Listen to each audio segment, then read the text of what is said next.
All right, cool, man. So first podcast episode, me and my dog Malik, man. Well, for those of you all who do not know us, I'm Greg, of course, and It's Malik. yep, and this is the what you say? What was it? Said, ain't it a treat when two And players the treat meet, when two dog? players meet podcast, you know. So yeah, man. Today or for the most part, it's just gonna be us giving you all a background of us and what value we're going to bring to you all, our purpose behind this entire podcast and everything. But our main focus definitely is going to be fatherhood, just because that's what we have, I feel like, the most expertise in. We've both been fathers for at least 3 years. For sure. So that's definitely what one of our biggest goals was going to be today. But let's get right into it. All right, so I'll just start off with my background. My oldest son is 6. So, when he was born, I was 22. I thought I was grown when I was 18, but Facts. you quickly find out how life put the pause on you that you ain't as grown as you thought you was. Facts. So that's why we want to talk about that though. Yeah. Because when it comes to credentials, there's no better teacher than experience, right? Facts. So, I came out where we are right now. I've been here for 10 years. Damn, I didn't know you've been out here that long. Yeah, a lot has changed in 10 years. I came out for college and, within a short span, my trajectory changed a lot. But the first trajectory was based off someone else's ideals. And that's something I'll say that for a later episode. But, I'm somebody who didn't necessarily have the parenting situation from my father that I wanted. So Facts. I kind of had this vendetta that once I did finally get to that point in my life, that was going to be top tier for me. That was going to be my top tier driving force. And, that's what was going to ultimately lead my every decision. Mm-hmm. And, I feel like I've been getting a lot of feedback and a lot of results from having that priority to be the first one. You know what I'm saying? That leads me to make sound decisions. That leads me to think about safety. That leads me to think about, what kind of example I'm being for my kids and what type of impact I'm gonna have on them for their life. Facts. And is that, obviously it's a big answer, because I'm like you as well. I'm not gonna say that my dad wasn't in my life. I think how you put it was actually perfect. It just wasn't the ideal situation. Exactly. I'm not gonna say necessarily that my father wasn't in my life, but he wasn't. I mean, him and my mom weren't together essentially, but he definitely made that effort when he was younger. Well, when I was younger, essentially. But as a kid, I mean, he just lived a different type of lifestyle, so I kind of shied away from it. So I get that. But what would you say, was your biggest thing? Because I know, as a kid, you sometimes you like, oh, when I'm a parent or when I have my son or my kid, I'm not gonna do this or I'm not gonna do that, whatever the case may be. Was it something like in particular that you wanted to put a big focus on when it came to fatherhood? Like a specific thing or something that you just kind of had in your mind to where you was like, when I'm a father, I'm gonna make sure that I'm doing this or I'm doing that or whatever the case may be? That's a good question, because I think that question is what framed like my standard of what it means to be a father. So I think about all of the things that had my feathers ruffled growing up. Okay. You know what I mean? And I also think back to that conversation to where I finally summed up the courage to confront him on it. You know what I mean? And it really just came down to not having an example, not having a consistent example, not having that person in my back pocket that I could bring a situation to, as I'm hitting puberty and knowing what to expect. You know what I'm saying? I didn't have nobody to lay things out for me. Right. And I also witnessed people that did. So, I had resentment and jealousy because, I could understand if you were dead or in jail or, we had the typical situations, but that wasn't the case. Exactly. You know what I mean? he was around. It was a choice. You know, the city is huge, but Yeah. it ain't that big. Nah. He still was out south where I was. Facts. So my main question for him was, why I ain't getting what they getting? So as I had my own kids, that the main driving force was that, my kids is gonna know who I am. They gonna know what my flavor is, and they gonna know that they can depend on me Facts. for that information, for that guidance, Yeah. for that raw truth. You know what I'm saying? Because being raised by your mom, like your mom, she gonna go through hell or high water for you regardless. Every time. But your mama can't teach you how to be a man. Not and at I all. think I started to learn that.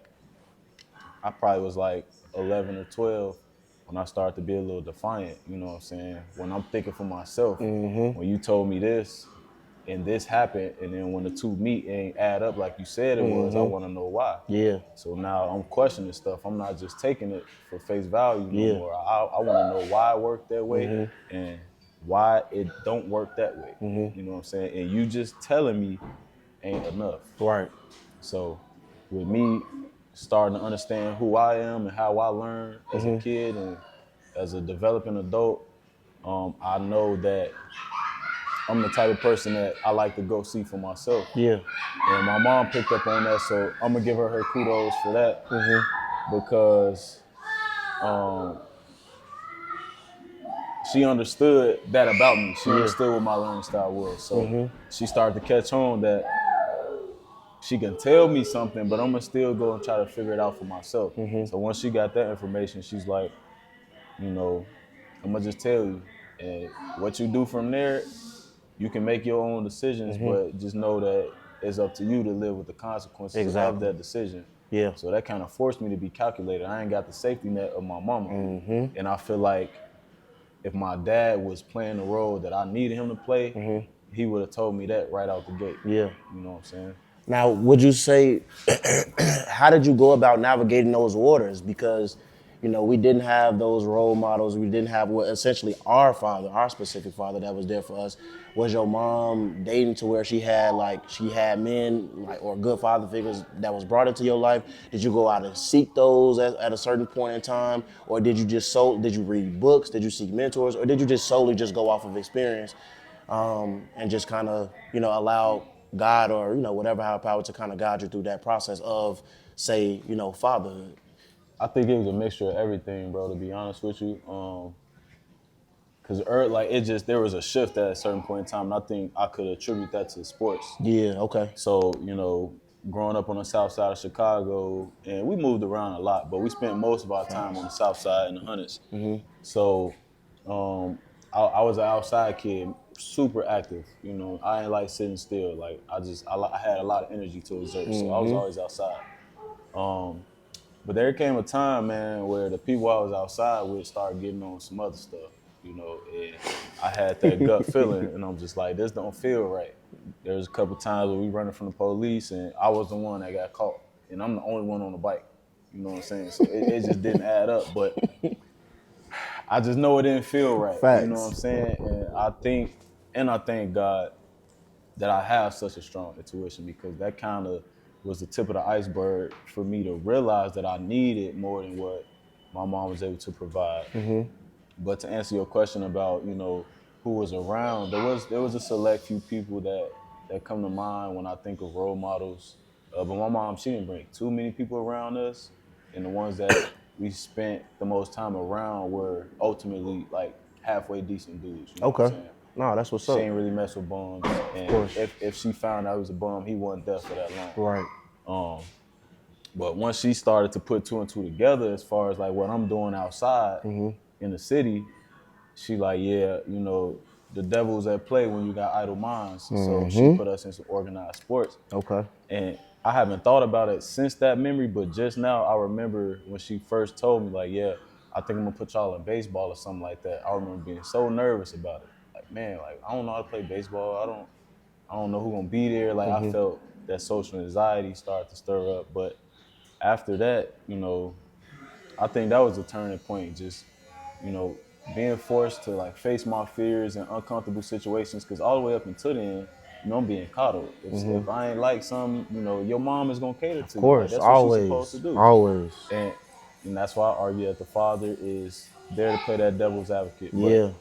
there came that time where she's in putting us in something new, and I was scared. She's like, "You'll be all right." You know what I'm saying? That's also that first instance where she's teaching, start what you finish, and stuff like that. So with having coaches and everything, being around other boys and other grown men, I just started to get exposed to like, and I like to call it different flavors of people, the way they handle themselves, the way they handle conflict, the way they Yeah. walk, the way they they show and give respect, different stuff like that that I necessarily wasn't seeing come from a man, and that just we just continue to build on that over time. Nah, facts. Yeah, I think that's huge. I would say because my mom, I think my mom was very similar to yours as well. Super independent.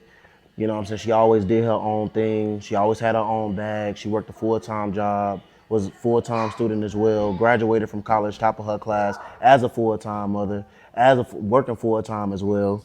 What's up, baby? Just had to check in.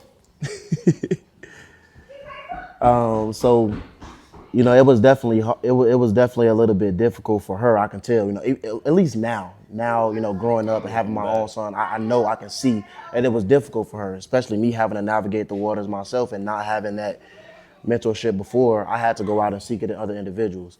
But it was it was different for me too because my mom didn't always go one way. Like she didn't always like men, and then the men that she did mess with, they weren't always the best guys. And then for a period of time, she transferred over to to women. So now I'm in a household with two women. Oh, that's a It curveball. was it was, bro. But it's something that I had to kind of be resilient to and adjust to. So for me, I definitely sought out mentors, and those mentors being, and as I always say, my mentor, I feel like a mentor is not always just somebody who's going to be like, who you can talk to face to face. Your mentors can be people who wrote books that Right. you've read or Right. podcasts that you listen to. You can have a mentor from afar, essentially. That's true. So I had to take that on a lot, but I would say most definitely I learned the most and gained the most knowledge about just fatherhood and how to navigate it from just being in a situation. Okay, now since you threw that curveball in there, the audience is getting to know us, but we're Yeah. still getting to know you too at the Yeah, same facts. time on a deeper level. Do you feel like you gained anything from those encounters when you had two moms in the house, or you know what I'm saying? Like, Um, do you feel like you got any different advantage from that dynamic? Not speaking now, just our first thought, I would say no. I'm sure that it had some type of positive impact on me just because I'm one of those type of people that, everything happened in your life for a reason. Right. It's meant to build you up, never to break you down. And part of me want to say, oh, it taught me how to treat a woman, but not necessarily because I was seeing a woman treat a woman how to treat, Right. and being transparent, the relationships that I did see my mom have, a lot of it was bad stuff. I seen my mom get physically, mentally abused. You see what I'm saying? There's been situations where, it was me and my mom, and it was a situation where some men broke into our house essentially as we was leaving out, and I was forced to watch my mom get physically abused and sexually abused, like forced to watch it essentially. So, I mean, just our first thought, I would say no. That would be something I would have to really like sit down and think about. But I don't know if I got a whole lot of like value from that for real. Just off the top of my head, don't nothing come to mind.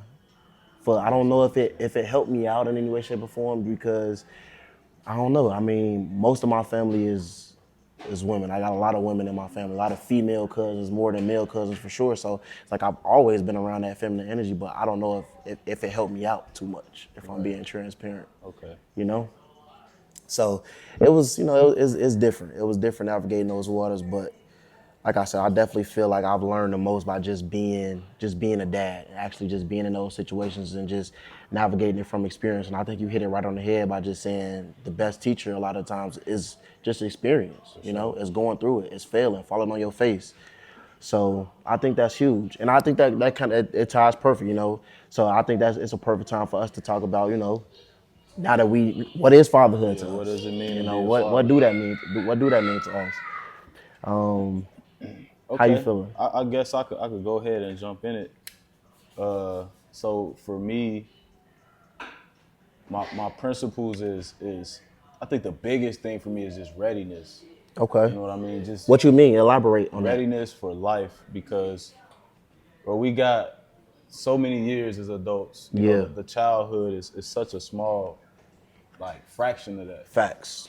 And I think a lot of times we put way too much emphasis on kids being kids. Yeah. You know what I mean? You got and don't get me wrong to the point where, you know, I'm trying to say don't enjoy life. It is just all this sternness and stuff like that. But I do feel like it comes down to readiness. You know what I Yeah. mean? Like if we go and revert back to the wild, you know what I'm saying? Like their ultimate goal is to teach survival. Okay. Let me see. You gotta open it, baby. That'll be tricky. See, man, look, that's the perfect example right there. You gotta have some balance. Yeah. But the biggest thing for me, like I said, is just being ready because, especially when you got boys, you know what I mean. You're the answer for everything. And so, me just going back to being raised by my mom, you know, she couldn't prepare me to be ready to fill the shoes that I had to fill. Yeah. And in a while, if you take the birds for example, you know, they it's a certain age where you getting kicked out the nest, and either you fly or you die. Right. And we're more advanced as human, but I still see the main point of that. You know what I mean? It's you can't just coddle your kids all the time. You gotta get them some of that tough love. And there's that age where they're not gonna always understand that. But you know, my football coach, one of my mentors, Right. he always say you might not get it today, but you'll get it tomorrow. Man, my man's has so many gems that he just would say on a regular basis, bro. And he would tell us all the time, I know I'm going off on a tangent, but I want to pay my respects to him. Yeah, no, facts. He ain't dead, he's still here, that's my boy. But he would always tell us how people would come back 10, 15 years later and they call his phone like, yeah, coach, man, I finally get what you were saying. And I'm like, man, you know, we young, Right. think we know everything. Right. I'm like, bro, you just trying to Right. look good. But it's true, man. You might not get it today, but you'll get it tomorrow. And so that always stuck with me. So as I parent and I progress along that path, you know, I'm thinking about the stuff that I struggled with. Like, I'm thinking about everything that I bumped my head on. And, you know, did my dad help me prevent that situation? You know, and I can always respect the situation that's similar to mine where you can warn somebody, but they still need to see for themselves. But I still want to do my due diligence and make sure that I said something to you. Exactly. To begin with. So my conscience is clear, essentially. Exactly. So that's my duty as a father, you know what I'm saying? It's not, I ain't the cutest dad in terms of the emotional side, and I'm working on that Of for course, sure. yeah. Because that stuff could just be trauma from how I came up and just self-soothing and stuff like that. But you know, that's essentially the main thing of the driving purpose. Like I want you to have the tools necessarily to navigate these obstacles because it don't matter what hand you was dealt, you're gonna see some shit regardless. You know what I'm saying? And I just want to raise resilient children. That preparation. Exactly. Yep. I want my kids to be resilient. Yeah. Another little intimate piece about who I am as a father is, you know, as their mom, and I have several, I would say several. I got three. I got an ex-wife and a BM, and I have a fiance now. You got some Yeah, experience. so I got some experience, man. Like I said, I got to see for myself. Yeah. I bumped my head, but I'd be damned if I didn't learn from it. Yeah, facts. But in that process, one thing that I always did is I always wrote manifest for my kids. Okay. And so that was simply a sheet of paper, my baby's name, Malik is, list of characteristics, list of principles, Okay. list of ideologies. Yeah. Nico is, and it's unique to each kid. Yeah. And I think whatever's emoting from my spirit is what I put on that paper. That's dope. So I like to say I time travel a little bit. You know what I'm saying? Who do I see my kid being? And so that kind of sets the bar for me. Because I'm like, I wrote this manifest for you. and these are all the traits. And in my experience, I'm gonna give a nod to my mom on the manifesting side. You know, you write that list down, and in my experience, it's usually 80% efficacy. You know what I'm saying? I'm gonna hit 8 out of the 10 things on that list. Yeah. So, you know, I really like that, bro. I really like that because I'm gonna tell you what I like about it. It's not the fact that you writing a manifestation for your kids, but you're not trying to formulate their life essentially. It's not a manifestation of, oh, my kid is going to be this or this, you know, as far as like a career or something like that. Yeah. You manifesting characteristics, bro. Yeah, the platform. And that's, bro, oh my God, that's the blueprint. Because no matter what it is, you know, whatever it is you're gonna be successful in, successful people have certain characteristics. Point blank, period. And the fact that you highlighted that and not like, oh, my kid's gonna be a basketball player or a football player or this or that. Nah, right. You going into characteristics and traits, and that's more important than any of that because if they have those characteristics, you help them build those characteristics up now. No matter what it is that they want to do, because you're gonna give them that freedom, they're gonna be able to do it, and they're gonna be able to do it at a very high level because they have the characteristics of what it means to be successful in anything, you know, because I feel like there are universal characteristics that successful people have. Sure. So I really like that, bro. I think you hit that right on the head. And that's super dope. I've never heard of something like that. I haven't done that for my little man, but you've now given me an idea. Never too late. Right, a thing to do because it's different, bro. That's crazy. That's crazy dope. Yeah. I like it a lot, bro, for real.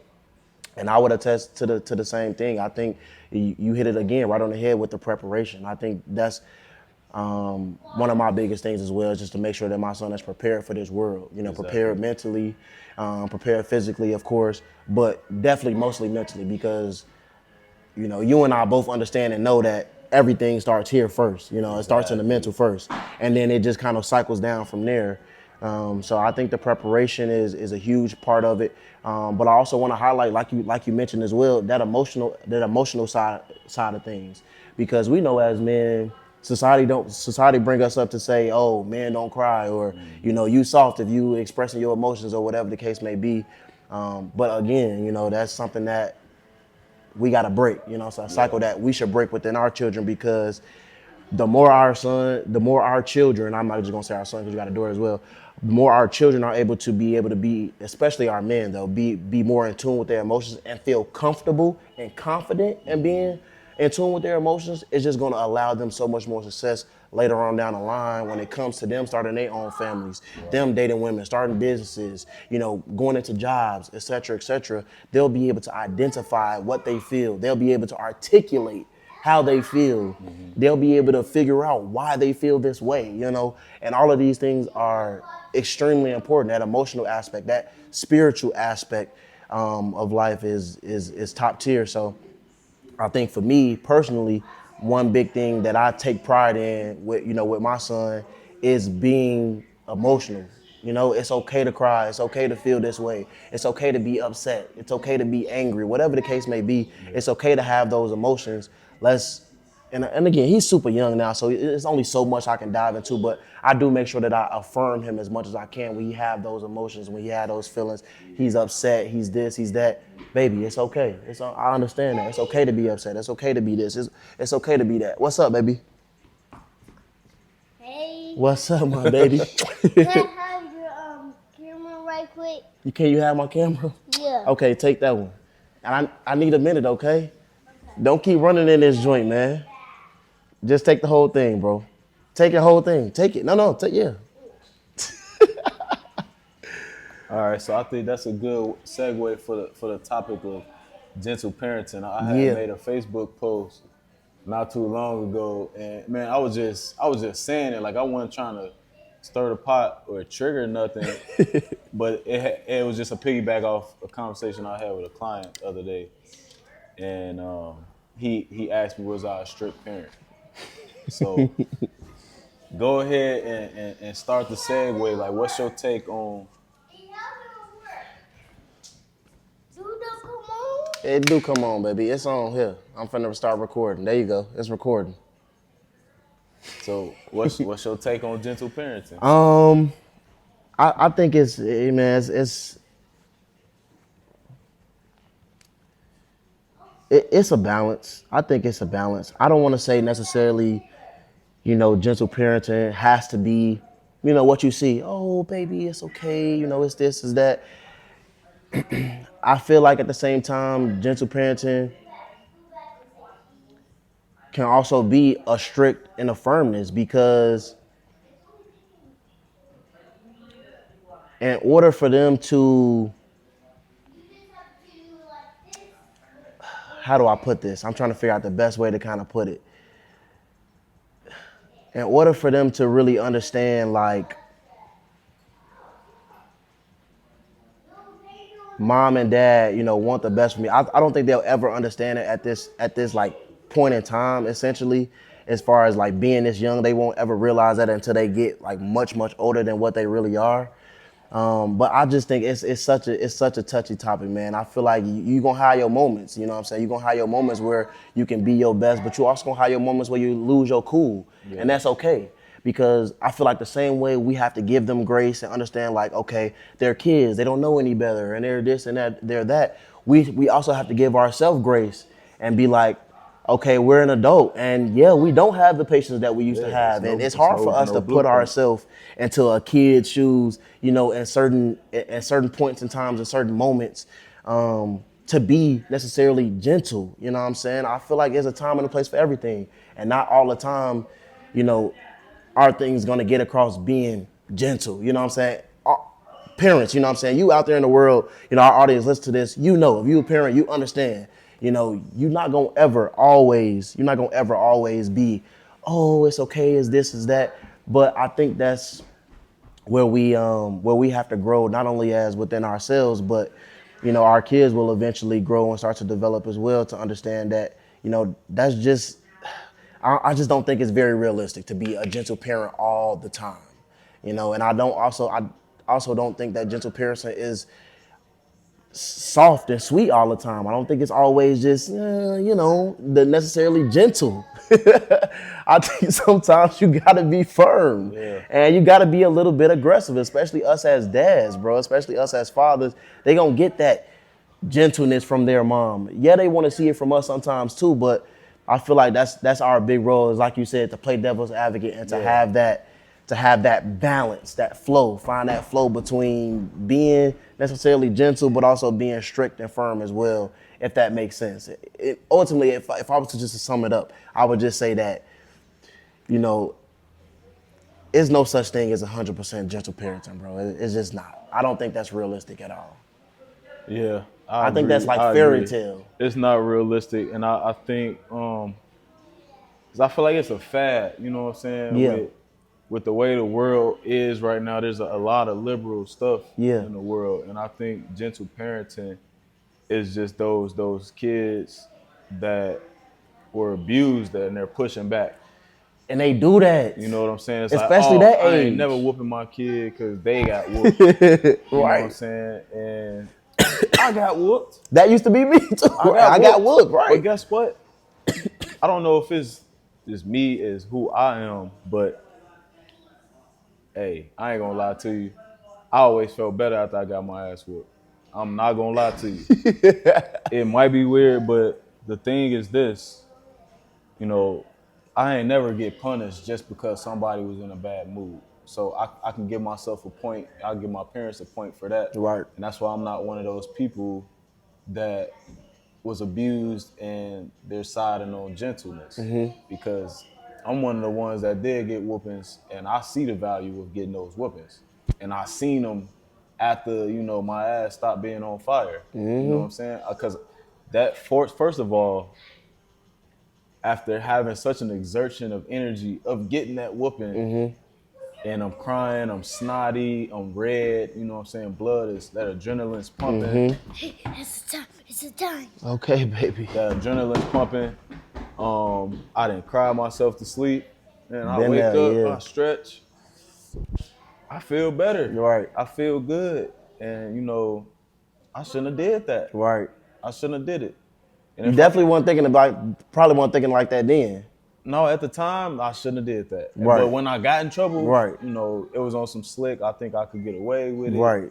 or it ain't that serious. Yeah. But when I got in trouble and I'm like, look what I just put myself through. Yeah. You know what I'm saying? Now I'm backtracking like, okay, if I didn't do X, Y, Z, would I still got my ass whooped? Right. Would I be feeling this pain? Yeah. You know what I'm saying? Would they have to take that step for me to learn that lesson?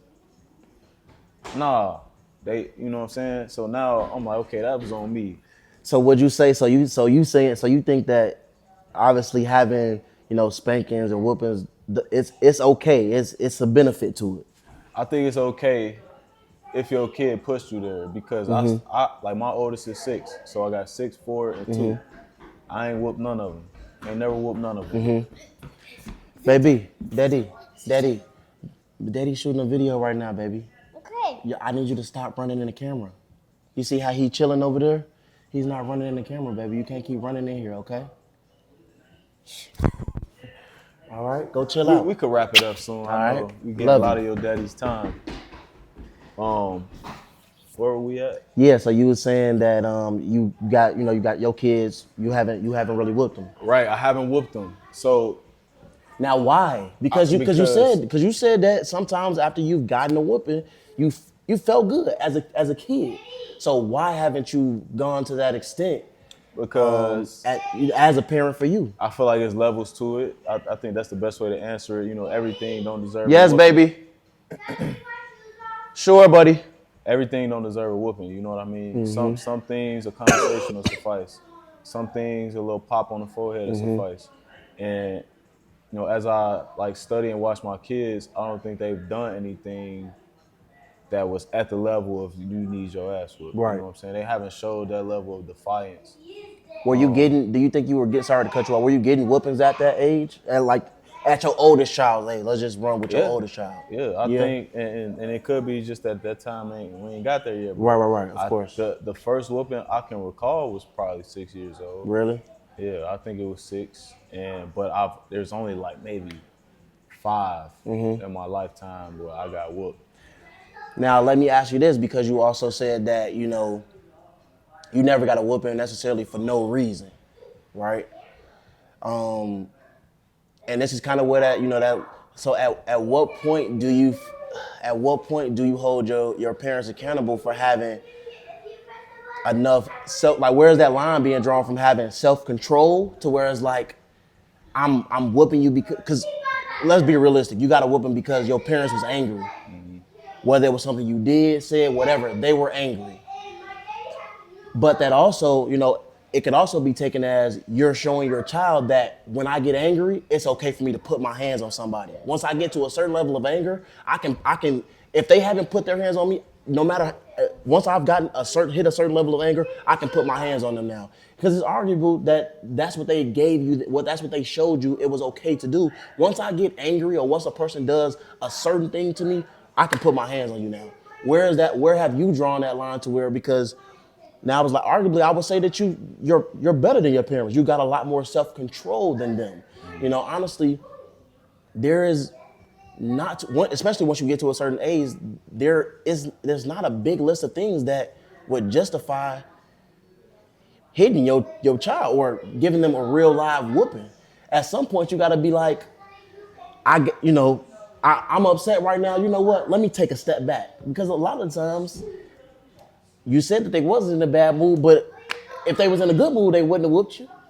I beg to differ. Okay. And there's a few reasons why. The first reason is I had so few whoopings. Okay. You know what I'm saying? I was a good kid, but I wasn't perfect. Right, you know of course. what I'm saying? No. So I wouldn't necessarily say that what I picked up on from the whooping was I'm upset.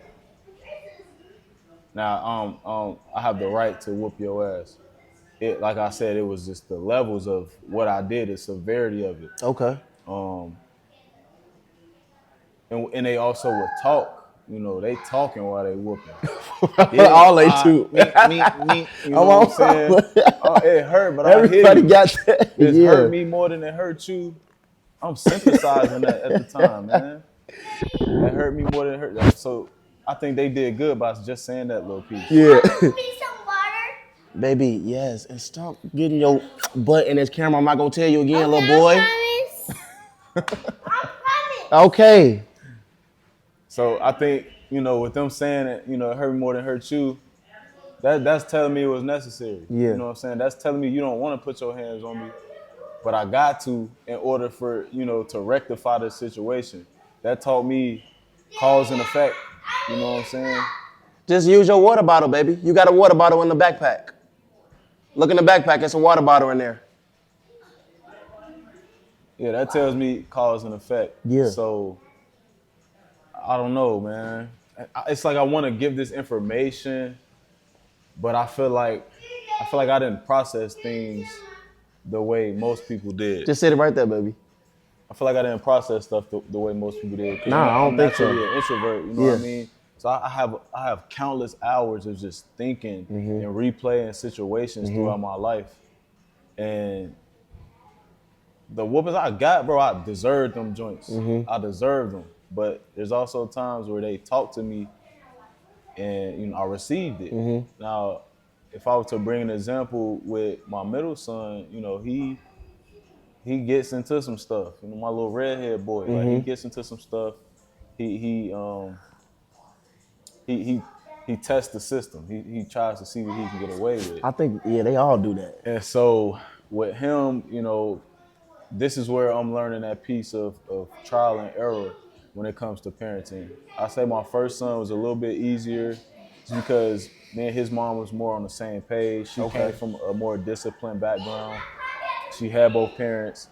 Mine was a little bit looser, so I had more exposure to the leniency. But like I said, I still got those whoopings when I needed it. So I can appreciate the balance. Yeah. So we do well as far as how we handle him. We convene on stuff. Like how should we handle this situation? This is what's going on. What should we do about it? So I try to take that same logic with my other kids because they have a different mom, different the game is totally different. And so I don't necessarily want to put my hands on him because one, we're not getting a comfortable amount of time to where I feel like You and him? Yeah. Okay. We're not getting the amount of time where I feel like I'm able to model behaviors and, nip things in the bud on sight because like we're just not in the same room enough. Right. You know what I mean? With him, for example, and I know this is an example for an example, but with him being a bigger brother, I'm the oldest. I'm the oldest boy on my dad's side. I'm the oldest boy on my mom's side. So I've been a big brother, period. You're right. So I caught him making a deal with his little brother over this toy. He's like, man, I'll trade you this if you give me that. Right? We see it all the time. So I catch wind on what's going on. I'm like, man, that don't sound like a good deal to me. You felt like he was trying to finesse his little brother. Finessing. This is my son. That's another thing I want to point out about parenting. I think it's very important to parent with the notion that like this is your DNA. So the things and the thoughts that you're having, it's a high chance that your kids are thinking the same way. Right. Because you're just a copy. Yeah. You're a split cell of who I am. Fact. So I got the jump on you. I got the drop on you all the time. Right. So I understand you thinking you finna use this big brother math on him and be like, I'm gonna give you this little toy. I don't care nothing about because I want what you got. Right. So I'm like, did you think that was a fair deal? He's like, no. I was like, if you was on the other end of that deal, would you have taken it? He's like, no. I was like, well, don't you feel like that was a bad business? Like, you doing bad business at this point. And he sees me doing business every day. Right. You know what I'm saying? I was like, you want to be a good businessman. If you're going to be in business in general, you want to be a good businessman. And being a good businessman is making fair deals. There's always a happy medium. So I nipped it in the bud right there. That's not how we do business. You know what I'm saying? I'm trying to rear you to be this type of person, to have the ability to manage and deal with these people and delegate and stuff like that. And that's not how you do it. That's how, you get bad partnerships and you burn bridges and stuff like that. So if you're gonna make a deal with him, be fair about it. Yeah. Gotta be a win-win situation. Make sure he's getting something out of it too, not just you. Right. Because that's how you make enemies and that's how you get people that don't like you, don't support you. And ultimately, you just making life harder than it needs to be. Yeah. So like me, not being able to do that with my other, it's always after the fact. Like after he did something, now I have to backtrack and try to undo your thought process. Right. And he's he four. young. That's Yeah. going in one ear and out the other. Facts. Easy. And so it's like you doing stuff where I feel like it warrants a whooping, but now also have to be aware of the times we in now. The gentle parenting is a topic. It wasn't really, we can only guess because we hear it. Right. So I don't feel like it was that much of a topic because it was more common practice to discipline your kids by laying a hand. And you ain't have people over your shoulder seeing. Right. Because there wasn't no social private. media, There's none of social that. Media, there's Yeah. no cameras. That's one thing I think of too. DCFS. If I put my hands on you, I'm disciplining you, and I'm giving you repercussions, physical repercussions. Facts. That's more of a direct correlation because I'm playing on that pain. I'm inflicting pain on you. That's something that we know you don't want to feel. Facts. But I'm accepting the challenge. Okay, go ahead, I'm baby. accepting the challenge. June, don't roll the cars this way. Kai, don't roll them over this way, man. Keep them that way, okay? All right, thank you, baby. So I have to keep that in mind. If I put my hands on it, it can be taken the wrong way. Now I'm being investigated, and I'm just raising my child. It's how it looks to me. So like I was saying, I'm accepting that challenge to find a happy medium. You know what I mean? And that's going back to what you were saying, giving yourself grace. Yeah. So we would have the conversations. It would go in one ear and out the other. Me and mom would convene again. Man, this ain't working. I don't want to put my hands on them, and there's been many times where I'm like, I feel like that's what I need to do. Right. Because talking don't work, taking toys away don't work. Taking the iPad away doesn't work. What do I do now? I'm like, I got it. We got these kids that's overstimulated. I know what your punishment gonna be. You're gonna be bored. Don't talk until I say so. You don't get to say nothing until I say so. You don't get to go nowhere until I say so. Stand right here. You're gonna hold this for 2 minutes, get a 30-second break, you right back to it. Now I catch your mind wandering, trying to make a game out of it. No, you don't get to do that.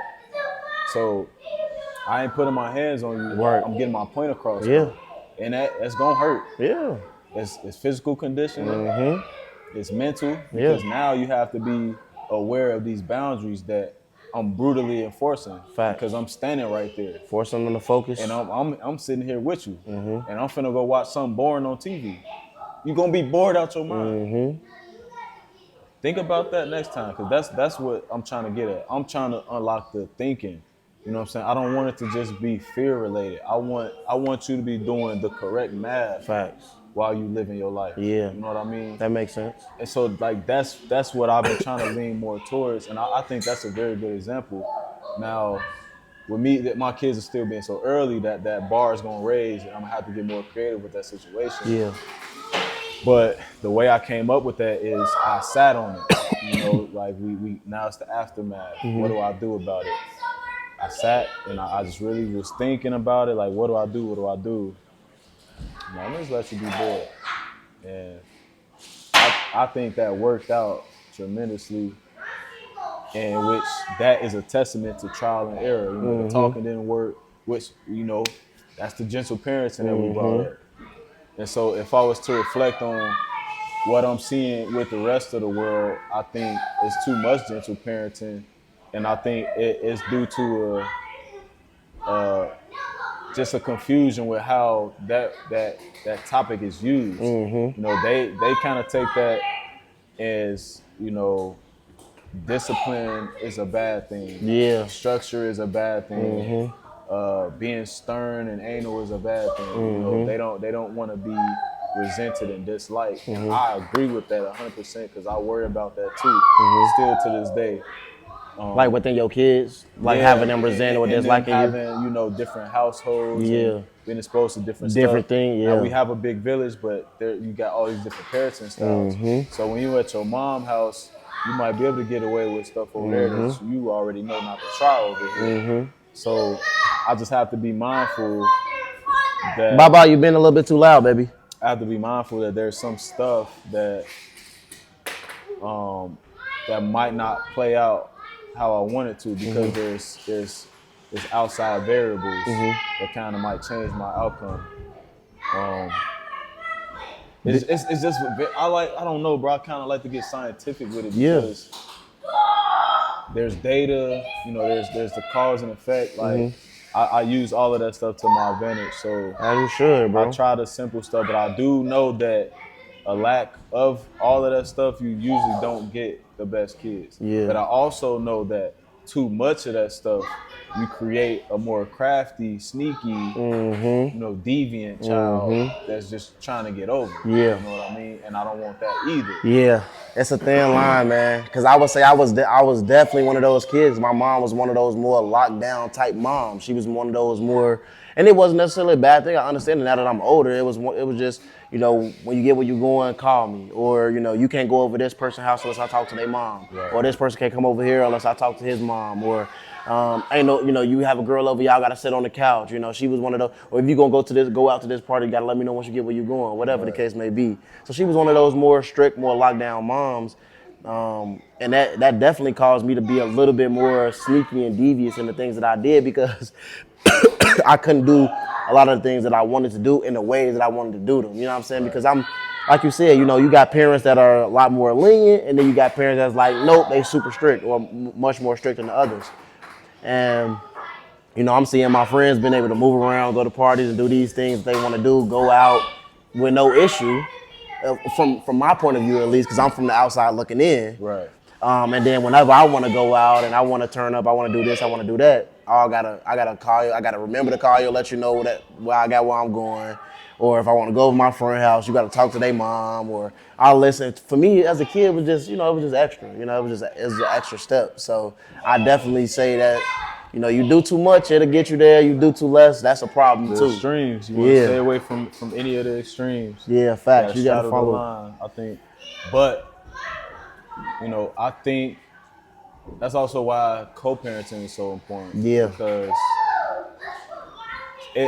it's that much harder trying to play both sides. Like when you're a single parent and you don't got help, you don't got the person to play devil's advocate, you do got to play both sides. And so say you're dealing with a mom and they're more nurturing, they're going to lean more towards that gentle side than a father, logic, structure, he's going to lean more towards being strict.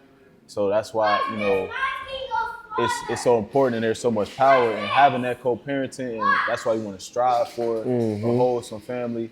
That's not to say that you're doomed to be unsuccessful in raising your child if you don't have that partner, but it just shows why it's important to maintain that team member when it comes to raising your child, because it's very hard to be two things at once. Especially if you lack in one area. Exactly. And then just naturally us as men, a lot of us lack in that emotional area. Yeah. And then obviously in women, they lack in, I wouldn't necessarily say the emotional level, but just the more strict and structure, So yeah, I think that we pretty much hit on the head, man. Yeah, but bro.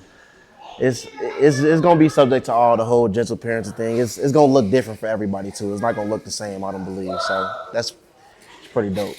What was our last thing? Our last topic was growth while parenting. So in our community, we see a lot of young parents, and we also see some parents like with the value of education in Black women being such a high priority these days.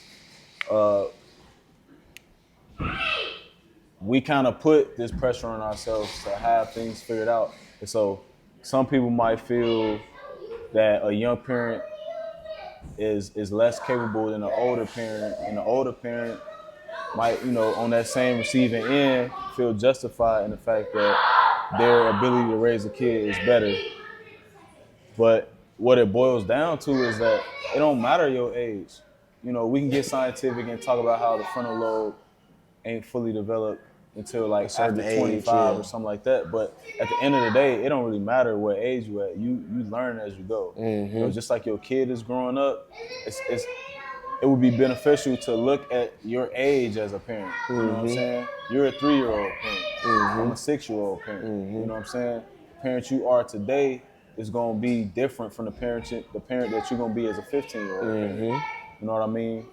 And so starting out with my oldest son, I gave a lot of pressure to myself. You know what I'm saying? I want to be married. I want it to be wholesome. I want to be there. I'm there for decision making. I don't want to miss nothing. Facts. You know what I mean? I had all these standards and stuff like that. Down to the point where like his granddad wanted to buy him his first like little drive-in car, and I'm like, nah, bro. Like I've been waiting on this. Right. Like, nah, you gonna have to chill. Right. But as time goes on, I just realized it's way more beneficial and it's better for your mental health and sanity to just give some grace. You know what I mean? Allow yourself to make mistakes. I always feel like mistakes are validated as long as you got something from it. Like if you just out here, you constantly bumping your head, you ain't learning. Now you just a fuck up. Making bad decisions. Then we can call you a fuck up, or Yeah. a bum, or whatever derogatory remarks we want to allocate to your name. But if you came from that, you know what I'm saying, and you grew and you learned, it's okay. And I wanted to speak on that because with him being my first child and me and his mom being married, we got married at 22, so I'm young, but with me having an old man mindset, I'm thinking I'm grown. You know what I'm saying? I'm thinking I got it all figured out. So I had a lot of pressure on myself to do everything the right way. So we ended up splitting up and stuff like that. That took a mental toll on me. Of course. And now I'm feeling like a failure altogether. Because now your formula that you have for yourself is not playing Daddy, out. do you want to get a blue car? Yep. It looks nice. Okay, baby. It's really nice. Yeah. It got new tires and look inside. It got new He been at work with you stuff selling them in cars. there, and it got new stuff. Okay. It got pretty stuff. It got move stuff. All right. You want to get that? You want to order it? Yeah, we'll do it later, okay? Okay. We can order it on this Sunday. Okay. Hey, he came to work with you how many times? Too damn many. Hey. He picked up some. Bro, that's going to be another segment, and that's going to be the topic of rearing your children.